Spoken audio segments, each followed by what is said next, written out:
ఇటు ఇప్పసారా అంశం శాసనసభలో నిప్పు రాజేసింది. ఇందిరమ్మ పేరు ప్రస్తావన అలాగే బీజేపీ వర్సెస్ కాంగ్రెస్ గా మార్చేసింది. గంటకు పైగా మంత్రులు బీజేపీ నాయకులకు మధ్య వాగ్వాదం నడిచింది. చిన్న మాట మొత్తం గందరగోళాన్ని ఏర్పరిచింది. ఇప్పసారా మంచిదే, తెలంగాణలో తీసుకురావాలంటూనే రాకేష్ రెడ్డి ట్విస్ట్ ఇచ్చారు. అన్ని పథకాలకు పెట్టినట్లుగా ఇప్పసారాకు మాత్రం ఇందిరమ్మ పేరు పెట్టొద్దని అన్నారు. రాకేష్ రెడ్డి వ్యాఖ్యలతో సభలో గందరగోళం నెలకొంది.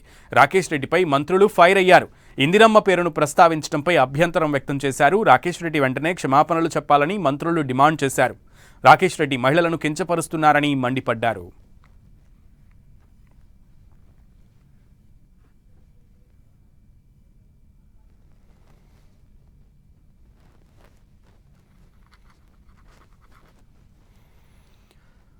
జడ్చర్ల ఎమ్మెల్యే ప్రతిపాదించిన ఇప్పసారా అంశాన్ని ప్రస్తావిస్తూ బీజేపీ ఎమ్మెల్యే రాకేష్ రెడ్డి పలు విషయాలు చెప్పారు. ఇప్పసారా తేవడం మంచిదంటూనే అన్ని పథకాలకు పెట్టినట్లుగా దీనికి మాత్రం ఇందిరమ్మ పేరు పెట్టొద్దన్నారు. ఇదే కామెంట్ వివాదానికి దారితీసింది. మీకు ఇప్పసార అంటే నవ్వులాటుంది. ఇప్పసార 130 దేశాల రెవెన్యూ ఇచ్చింది.